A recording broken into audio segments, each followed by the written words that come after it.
أعوذ بالله السميع العليم من الشيطان الرجيم.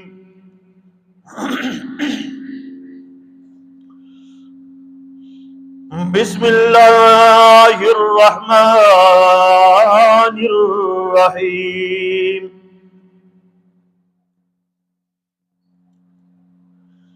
اقرأ بسم ربك الذي خلق خلق الإنسان من علق اقرأ وربك الأكرم الذي علم بالقلم علم الإنسان ما لم يعلم.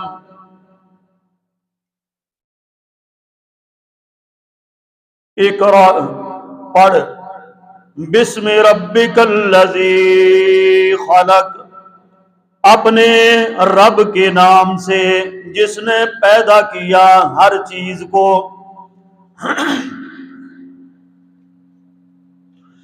خلق الانسان من علق پیدا کیا انسان کو جمے ہوئے خون سے. اقرأ پڑھ وربک الاکرم وہ تیرا پروردگار بڑی عزتوں والا ہے. الذی علم بالقلم وہ تو وہ ذات ہے جس نے سکھایا تعلیم دی قلم کے ساتھ.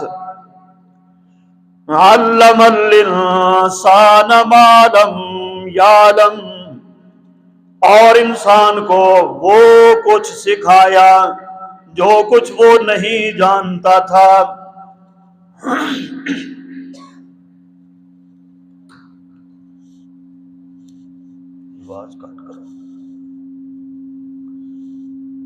ہر قسم کی حمد و ثنا کبریائی بڑائی تعریفات تمہیدات تمجیدات تقدیسات اور تحلیلات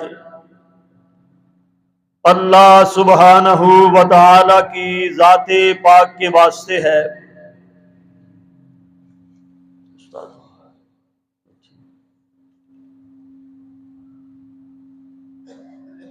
درود و سلام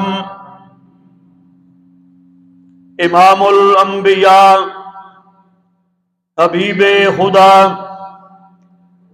جناب محمد الرسول اللہ صلی اللہ علیہ وآلہ وسلم کی ذات گرامی پر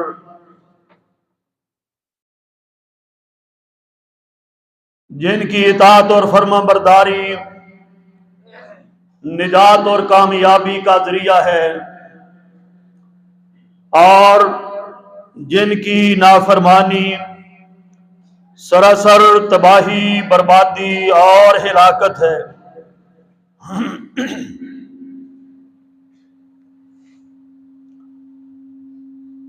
میرے واجب الاحترام بزرگوں اور بھائیوں،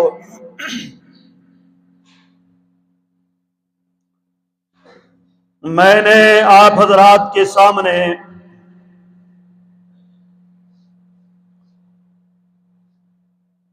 قرآن حکیم کی سورہ علق 30واں سپارہ اس کی چند ایک ابتدائی آیات مبارکہ تلاوت کرنے کی سعادت حاصل کی ہے. سلسلہ وار 30ویں سپارے کی سورہ مبارکہ کی تفاسیر تشریح اللہ کے خاص فضل و کرم سے اور اس کی توفیق سے آپ سن رہے ہیں.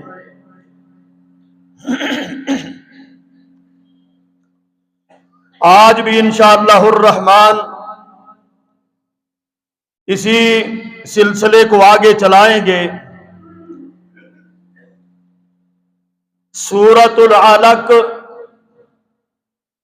مکی سورت ہے، اور اس کے اندر کل 19 آیات مبارکہ ہیں۔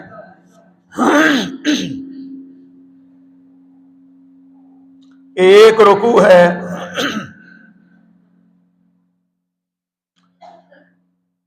اور قرآن مجید کی ترتیب کے لحاظ سے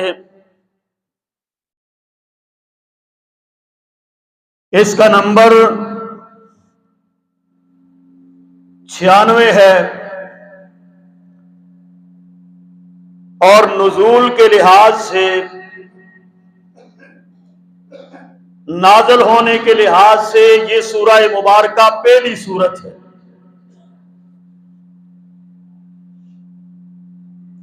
نام ہے سورۃ العلق، اور یہ اس کا نام اس کی آیت نمبر 2 سے لیا گیا ہے۔ علق کا معنی ہے لوتھڑا، جمع ہوا خون، خون کا لوتھڑا۔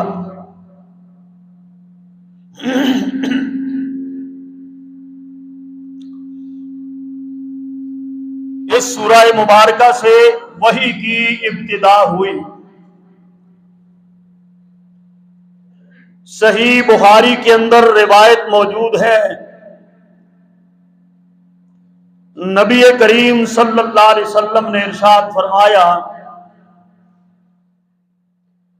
کہ پہلے پہل سچے خواب کی صورت میں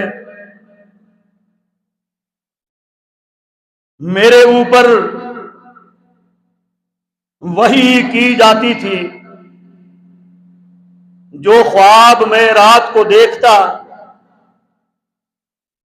اسی کا میں دن کو مشاہدہ بھی کرتا، اور پھر آہستہ آہستہ نبی کریم علیہ السلام کی طبیعت کے اندر تنہائی پسندی آ گئی۔ اللہ کے پاک نبی بننے سے پہلے آپ نے مجلسوں کو چھوڑ دیا، لوگوں کے ساتھ مجالس منعقد کرنا، بیٹھنا اٹھنا، بات چیت کرنا، اس کو آپ نے یکسر چھوڑ دیا۔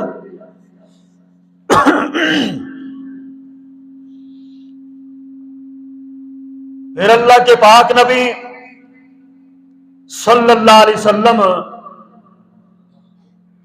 آپ کلی طور پر علادگی پسند ہو گئے۔ اپنے گھر سے خوراک، کچھ سامان ستو اور پانی وغیرہ لے لیتے، اور مکہ شہر کے اندر سائیڈ پر چند کلومیٹر دور ایک پہاڑی پر ایک غار تھی جسے غار حرا کے نام سے لوگ جانتے ہیں۔ علادہ ہو کر وہاں پہ اللہ کے پاک نبی غور اور فکر کرنے لگے، اللہ کی عبادت کرنے لگے۔ وہ عبادت کیا تھی؟ آپ کا غور و فکر کرنا، یا جو بھی طریقہ کار تھا، آپ کی سمجھ میں جو بھی عبادت کا عمل تھا وہ بجا لاتے وہاں پر۔ یہی آپ صلی اللہ علیہ وسلم کی عادت مبارکہ بنی۔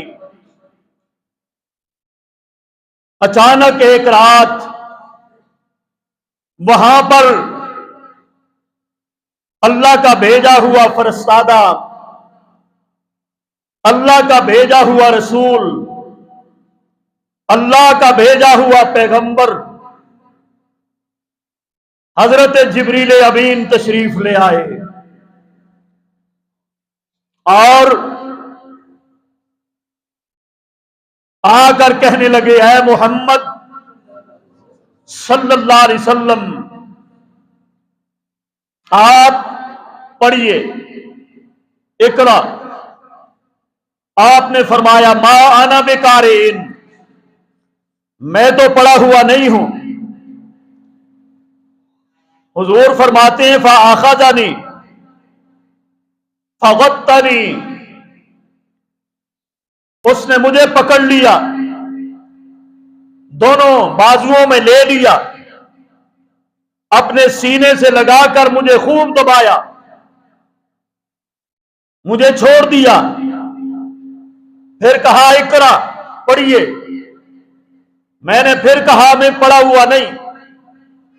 اس نے پھر مجھے سینے سے لگا کے دبایا، چھوڑ دیا، پھر اس نے کہا پڑھیے۔ تیسری بار میں نے پھر کہا، ما انا بقارئ، میں پڑھا لکھا نہیں ہوں۔ پھر اس نے مجھے سینے سے لگایا اور دبایا، پھر چھوڑ دیا، اور پھر یہ 5 آیات مبارکہ دی اور کہا اقرا بسم ربک الذی خلق۔ حضور فرماتے ہیں پھر میری زبان چلنے لگی، اور لیکن میرے اوپر خوف طاری ہو گیا، اور جب میرے اوپر خوف طاری ہوا، جسم میرا کانپنے لگا، اور مارے ڈر کے میں غار سے نیچے اترا، اپنے گھر میں آیا، میرا جسم سردی سے کانپ رہا تھا، خوف بھی تھا، ڈر بھی تھا کہ یہ میرے ساتھ کیا ہو گیا ہے۔ اور میں نے گھر میں آ کر اپنی بیوی حضرت خدیجہ رضی اللہ تعالی عنہا، ان کو میں نے کہا زملونی، میرے اوپر کمبل ڈال دو، اور کمبل ڈال دیا گیا۔ بیوی نے بات پوچھی، واقعہ کیا ہوا ہے، معاملہ کیا ہے، یہ گھبراہٹ کیسی ہے، یہ خوف کیسا ہے، یہ آپ کے جسم کا کانپنا، تھر تھراہٹ، یہ کیا ماجرا ہے؟ اور حضور نے سارا واقعہ سنا دیا کہ میرے ساتھ غار کے اندر یہ معاملہ آج پیش آیا، اور قد خشیتو علی نفسی، مجھے اپنی جان کا ڈر ہے اور خطرہ ہے، اور میری جان کہیں چلی نہ جائے، میں ڈرتا ہوں اپنی جان کے بارے میں۔ بیوی جہان دیدہ عورت تھی، سمجھدار عورت تھی، بڑی بصیرت رکھنے والی وہ عورت تھی۔ اس نے کہا، کلا، اے میرے سر کے تاج، ہرگز نہیں، ابشر، آپ کے لیے بشارت ہے، آپ کے لیے خوشخبری ہے، ہرگز نہیں، اللہ آپ کو کبھی بھی ضائع نہیں فرمائے گا، اللہ آپ کو کبھی بھی رسوا نہیں ہونے دے گا، اللہ آپ کو کبھی بھی رسوا نہیں کرے گا۔ ابشر، آپ کے لیے بشارت ہے اے محمد صلی اللہ علیہ وسلم۔ یہ کون کہہ رہا ہے؟ بیوی محترمہ کہہ رہی ہے، حضرت خدیجہ کہتی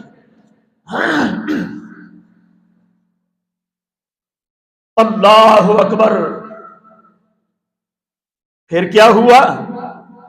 اس نے، بیوی نے اپنے سر کے تاج محمد صلی اللہ علیہ وسلم کی 5 صفتیں بیان فرمائی۔ کتنی صفتیں؟ 5 صفتیں بیان فرمائی، اور کہا، اے میرے سر کے تاج، اے محمد، آپ کے اندر تو یہ 5 صفتیں پائی جاتی ہیں، آپ کو اللہ کبھی بھی رسوا نہیں فرمائے گا ان صفات کی وجہ سے۔ وہ 5 صفتیں کون سی اس نے گنی؟ حضرت خدیجہ نے کہنے لگی، فواللہ لا یخزیک اللہ ابدا، اللہ آپ کو کبھی رسوا نہیں ہونے دے گا. کیوں؟ انک لتصل الرحم، آپ کے اندر پہلی یہ صفت پائی جاتی ہے کہ آپ تو رشتہ داروں کو جوڑنے والے، آپ تو رشتہ داروں کو جوڑنے والے ہیں. لتصل الرحم، رشتہ داروں کا خیال کرنے والے ہیں، رشتہ داروں کو لڑانے والے نہیں ہیں، رشتہ داروں کے درمیان چغلی غیبت کرنے والے نہیں ہیں، ان کے اندر فتنہ فساد کرنے والے نہیں ہیں. آپ میں یہ پہلی بڑی صفت پائی جاتی ہے، لا تصل الرحم، آپ رشتہ داروں کو جوڑنے والے ہیں، ملانے والے ہیں. اللہ ہمارے اندر بھی صفت پیدا فرما دے. رشتہ داری کا خیال کرنا، رشتہ داری کو جوڑنا اور ملانا اللہ کے نبی کی پہلی صفت بیوی نے بیان فرمائی. اللہ آپ کو کبھی رسوا نہیں فرمائے. دوسری، پھر فرمایا وتصدق الحدیث، اے میرے سر کے تاج، آپ جھوٹ بولنے والے نہیں. آپ نے کبھی بھی زندگی میں جھوٹ نہیں بولا. دنیا آپ کو صادق بھی کہتی ہے، دنیا آپ کو امین بھی کہتی ہے، دنیا آپ سے فیصلے بھی کرواتی ہے، دنیا آپ کے پاس امانتیں بھی رکھتی ہے. تصدق الحدیث، آپ تو ہمیشہ سچ بولنے والے ہیں. اللہ آپ کو کبھی رسوا نہیں کرے گا. تیسری صفت بیان کی، وَتَحْمِلُ الْكَلْ، آپ تو ناداروں کے بوجھ اٹھانے والے ہیں، کمزوروں کا خیال کرنے والے ہیں، کمزوروں کے بوجھ اٹھانے والے ہیں، غریبوں مسکینوں کا خیال کرنے والے ہیں. اے محمد، اللہ آپ کو کبھی رسوا نہیں کرے گا. اور پھر فرمایا نمبر 4، وَتُقْرِئُ الضَّيْفَ، آپ تو مہمانوں کی مہمان نوازی کرنے والے، آپ تو بہترین قسم کے مہمان نواز بھی ہے. اور نمبر 5، وَتُعِينُ عَلَى نَوَائِبِ الْحَقِّ، اے محمد صلی اللہ علیہ وسلم، آپ تو ہر حق کی آواز کا ساتھ دینے والے ہیں، حق کے ساتھ آپ کھڑے ہونے والے ہیں، حق کی بات کی آپ مدد کرنے والے ہیں. آپ کو اللہ کبھی رسوا نہیں ہونے دے گا. یہ 5 صفتیں بیان کی بیوی خدیجہ الکبریٰ نے کہ جب آپ نے فرمایا قد خشیت علی نفسی، اے میری بیوی مجھے کمبل اڑا دے، میرے ساتھ یہ واقعہ پیش آیا ہے اور میں اپنی جان کے بارے میں خطرہ محسوس کرتا ہوں. اس کے جواب میں بیوی نے یہ 5 صفات بیان کر کے آپ کو فرمایا اللہ آپ کو کبھی رسوا نہیں کرے گا. ابشر، آپ کے لیے بشارت، یہ کوئی خوشخبری ہے آپ کے لیے. اللہ اکبر. اللہ بیویاں بھی دے تو بصیرت والی دے نا، بیویاں بھی دے تو جہان دیدہ بیویاں دے نا. پھر وہ بیوی اپنے سر کے تاج کو لے کر کسی جنوں والے کے پاس نہیں گئی، کسی نجومی کے پاس لے کر نہیں گئی، کسی کاہن کے پاس لے کر نہیں گئی، کسی جن نکالنے والے کے پاس لے کر نہیں گئی، کسی پیر ملنگ کے پاس لے کر نہیں گئی، بلکہ کہاں لے کر گئی؟ ورقہ بن نوفل، جو توریت کا بھی حافظ ہے، انجیل کا بھی حافظ ہے، اس دور کا بہترین عالم بھی ہے، مومن بھی ہے، لیکن عمر رسیدہ ہے، اس کے پاس وہ لے کر گئی اور جا کر کہا اے ورقہ بن نوفل، اپنے بھتیجے محمد کا واقعہ سنو اور اس کے بارے میں اپنے علم سے آگاہ فرماؤ.